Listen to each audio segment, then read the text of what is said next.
यूं तो मौका होली का है, पर मौसम का ऐसे में सियासत, रंग और ढंग दोनों बदल गया। नेताजी मीडिया के सामने कुछ कहते हैं, पर्दे के पीछे कुछ, और इन सब के बीच गठबंधन की गाड़ी सीट बंटवारे के ब्रेकर पर अटक गई। अब बिहार की बात कर लीजिए। जब पूरे देश पर होली का खुमार चढ़ा है, बिहार में आरजेडी और कांग्रेस के बीच सीट बंटवारे वाले समीकरण पर खटास वाला रंग चढ़ने लगा है।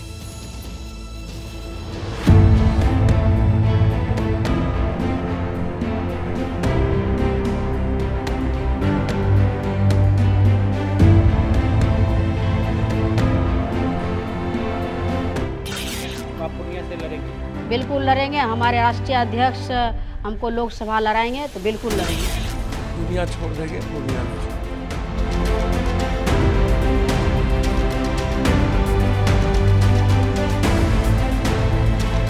क्योंकि फर्स्ट फेज बहुत करीब था और होली की छुट्टियां थी, वो सब हम लोग उसको मिल बैठ करके सुलझा रहे हैं। लालटेन वाली पार्टी के नेताजी गठबंधन में ऑल इज वेल वाली फीलिंग ले रहे हैं। पिछले कई दिनों से ढिढोरा पीट पीट कर बता रहे हैं कि बिहार में हाथ के चुनाव निशान वाली पार्टी के साथ सीटों का समीकरण आज बनने वाला है, कल बनने वाला है, लेकिन गठबंधन बनेगा कैसे खुद बूझ नहीं पा रहे।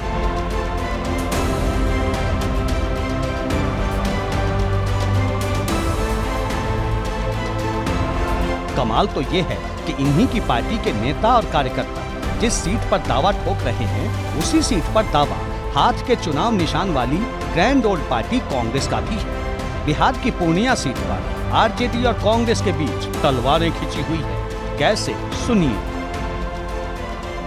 जीना यहाँ, मरना यहाँ, तेरे सिवा जाना कहाँ। मैंने कल ट्वीट भी कर दिया है कि पूर्णिया दुनिया छोड़ देंगे, पूर्णिया ना छोड़ेंगे। जो भी जिम्मेदारी नेतृत्व देगी उस कर्तव्य का निर्वहन करेंगे। विश्वास मेरे लिए सबसे महत्वपूर्ण है। चुनाव लड़ना होगा तो सिर्फ पूर्णिया से लड़ेंगे, कहीं और से नहीं। हमारे जनता जो है तैयार है, पूर्णिया का जनता, और बिल्कुल एकदम एड़ी चोटी लगा करके हमारे जनता बेसब्री से इंतजार कर रहे हैं कि कब आप आइएगा मैदान में। हम लोग बिल्कुल तैयार हैं। तो आप पूर्णिया से लड़ेंगे? बिल्कुल लड़ेंगे। हमारे राष्ट्रीय अध्यक्ष हमको लोकसभा लड़ाएंगे तो बिल्कुल लड़ेंगे। तो भैया, बिहार में महागठबंधन की गाड़ी सीटों के भंवर जाल में उलझ गई है। इधर के नेताजी, उधर के नेताजी रोज रोज मीडिया के माइक पर बात बनने का दावा ठोकते हैं, फिर चेहरे से कैमरा हटते ही अपनी अपनी पार्टी के पक्ष में हुंकार भरते हैं, क्योंकि सवाल सीट का है और सीट से आगे सत्ता का। कह चुका हूं कि गठबंधन धर्म का जो पालन होना चाहिए वो नहीं हो रहा, और क्यों नहीं हो रहा है इसका कारण तो बस वही बता सकते हैं। इसका अंजाम क्या होगा? देखिए साहब, हम लोगों ने एक तय किया है कि जितनी सीटें हमारे पास 2019 में थी उससे कम हम नहीं लेंगे इस बार, और नहीं लेंगे तो फिर समझौते के बारे में सोचेंगे कि आफ्टर ऑल ये समझौता जो है वो किसी आधार पर बेस्ड है, और वही आधार माना नहीं जा रहा है, तो फिर समझौते का मतलब क्या हुआ? समझ में आया ना? पूरे देश पर भले ही होली का खुमार चढ़ रहा है, लेकिन सियासत के गलियारों में चुनावी बयार जरा जोर से बह रही है। इतनी जोर से कि जैसे ही हाथ वाली पार्टी के झंडा बढ़ता, निखिल कुमार ने सम्मानजनक सीट न मिलने पर गठबंधन में टूट का सिक्का उछाला। सीट बंटवारे से पहले प्रत्याशियों के नाम का ऐलान कर रही लालटेन चुनाव निशान वाली लालू यादव की पार्टी फौरन गठबंधन के ट्रैक पर आ गई। पहले मीटिंग के जरिए सीट बंटवारे का मुद्दा सुलझाने की बात कही, फिर बिना देर किए लालू यादव के सुपुत्र और बिहार के नेता प्रतिपक्ष तेजस्वी यादव दिल्ली रवाना हो गए सीट बंटवारे का रास्ता निकालने के वास्ते। पूरी तरह से विचारों पर आधारित, संकल्पों के साथ और सम्मान के भाव के साथ जो इंडिया गठबंधन का निर्माण किए हैं, और इंडिया गठबंधन को जिस तरह से जनता का विश्वास मिल रहा है वो स्पष्ट रूप से दिख रहा है, और हम मजबूती के साथ अपने संकल्पों को लेकर के अपने विचारों के साथ आगे बढ़ रहे हैं। तो साहब, बात घूम फिर कर वही है कि सीट बंटवारे पर वरिष्ठ नेताओं की मुलाकात होगी, फॉर्मूले पर बात होगी, तेजस्वी यादव भी इसीलिए पटना से उड़कर दिल्ली पहुंचे हैं। लेकिन हम आपको बता दें कि साहब आरजेडी और कांग्रेस के बीच पेच फंसा कहां है। आरजेडी कांग्रेस को 7 से ज्यादा सीट देना नहीं चाहती। कटिहार, बेगूसराय और पूर्णिया सीट पर पेच फंसा हुआ है। इस पर आरजेडी ने बिहार की 40 में से 13 सीटों पर उम्मीदवारों का ऐलान कर दिया। बिहार में महागठबंधन की सहयोगी सीपीआई-एमएल ने आरा, काराकाट, नालंदा सीट, सीपीएम ने खगड़िया सीट और वामपंथी पार्टी सीपीआई ने बेगूसराय सीट पर अपना उम्मीदवार उतार दिया है। आरजेडी और वामपंथी पार्टियों के इसी कदम ने कांग्रेस के पटना और दिल्ली के दफ्तर में बैठे नेता भड़के हुए हैं, क्योंकि भैया एक तो कांग्रेस कम से कम 10 सीट पर चुनाव लड़ना चाहती है, दूसरा वामपंथ का चोला उतार कांग्रेसी हुए कन्हैया कुमार की सीट सीपीआई ने फंसा दी है। सीपीआई बेगूसराय सीट छोड़ नहीं रही तो कांग्रेस कन्हैया कुमार के लिए हर हाल में बेगूसराय की सीट चाहती है। माने बिहार में कांग्रेस अपने सहयोगियों के बीच ही घिर गई है।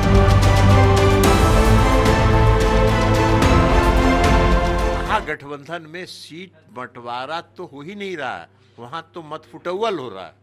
कोई सिंबल बांट दे रहा है, कोई रूस के दिल्ली चला जा रहा है, कोई रूस के दिल्ली से पटना आ रहा है, तो ये सब मतफुटौल का काम वहाँ चल रहा है।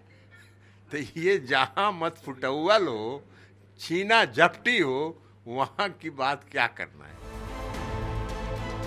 बिहार के महागठबंधन में सीट वाले झमेले पर मजे ले रहे ई वाले नेताजी कुछ दिन पहले तक महागठबंधन के साथ थे, फिर 28 जनवरी को अचानक पाला बदलकर दूसरी तरफ आ गए, यानी एनडीए के खेमे में। वैसे बिहार में एनडीए के अंदर भी सीट वाला झमेला कुछ कम रोचक नहीं रहा। पहले भतीजा रूठा, फिर भतीजा माना तो चाचा रूठ गए। वो अभी रूठे ही हैं। हालांकि एनडीए से रूठे चाचा पशुपति पारस किधर जाएंगे, इधर ही रहेंगे या कूदकर महागठबंधन के साथ नया गठजोड़ बनाएंगे, अभी से कुछ कह नहीं सकते। वैसे होली का त्योहार है तो एक ही बात कहेंगे, बुरा न मानो, होली है। बिहार में गठबंधन की गाड़ी हिचकोले खा रही है तो महाराष्ट्र में सीट बंटवारे की उलझन सुलझ नहीं रही। इंडिया गठबंधन के महाराष्ट्र वर्जन यानी कि महाविकास अघाड़ी के नेता कह रहे हैं कि कई दिनों से कि मसला सुलझ जाएगा, कल सुलझ जाएगा, आज सुलझ जाएगा। लेकिन सवाल यह है कि सुलझेगा कैसे? इस सवाल का जवाब उनके पास नहीं है। महाराष्ट्र में यही हाल एनडीए का भी। बैठ के बात कर रहे हैं हम लोग, चल रहा है, उसमें चर्चा चल रही है। वो जब अंतिम होगा तब हमें बताएं। और गठबंधन का ये 2 दिन में क्लियर हो जाएगा। देश की ग्रैंड ओल्ड पार्टी के महाराष्ट्र प्रदेश अध्यक्ष नाना पटोले का टेप पिछले 20-25 दिनों से इसी एक बयान पर अटका हुआ है। ना वो इससे आगे बढ़ते हैं, ना पीछे हटते हैं। वैसे महाराष्ट्र में गठबंधन की गाड़ी भी नाना पटोले के बयान की तरह ही एक ही जगह पर अटकी हुई है, मतलब सीट बंटवारा।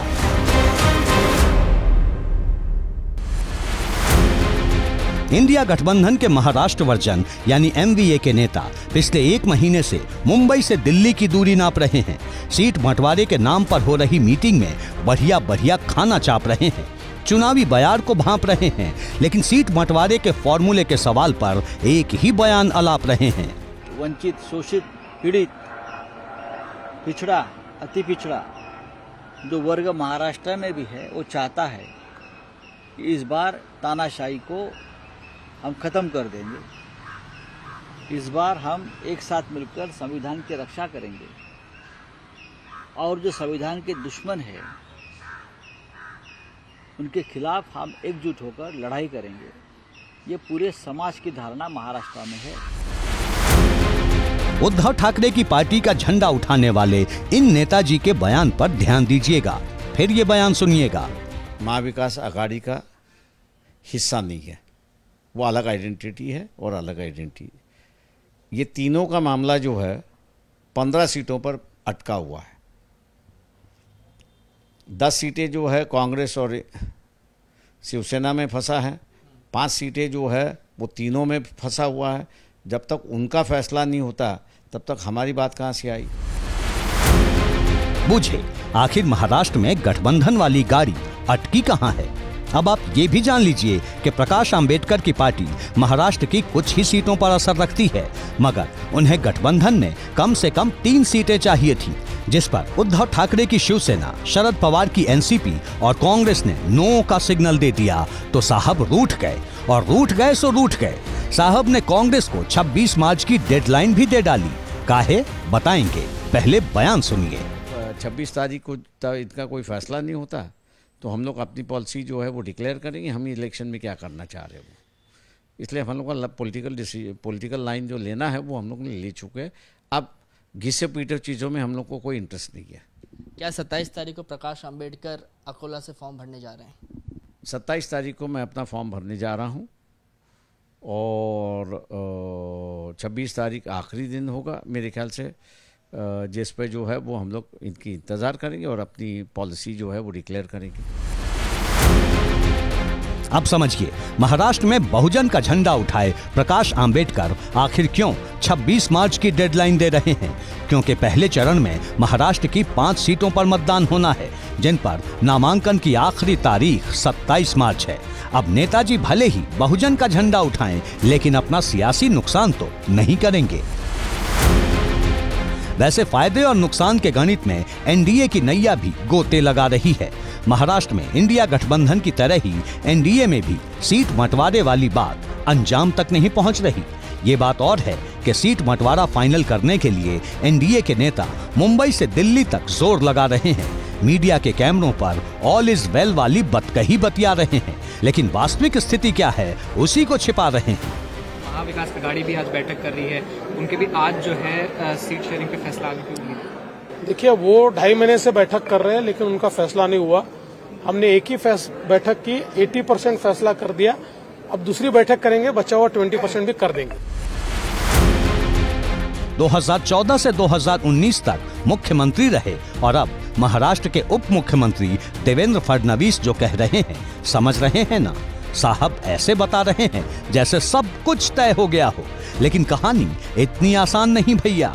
ऑल इज वेल का दावा करने वाले ये नेताजी सीट बंटवारे का मसला सुलझाने के लिए लगातार दिल्ली के चक्कर लगा रहे हैं। खबर है कि देवेंद्र फडणवीस शनिवार को भी दिल्ली पहुंचे थे। लौटकर मुंबई पहुंचे तो सीएम आवास पर एनडीए में शामिल एकनाथ शिंदे और अजित पवार के साथ मीटिंग में बिजी हो गए।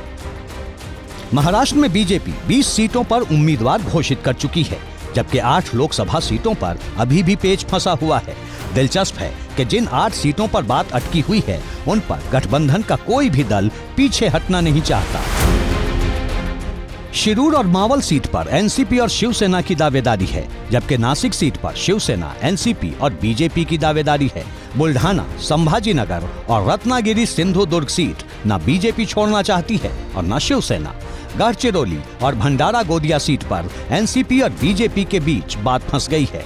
तो साहब, लोकसभा चुनाव के पहले चरण के मतदान में महज 26 दिन बचे हैं और गठबंधन में सीट बंटवारे का मुद्दा है कि सुलझ ही नहीं रहा।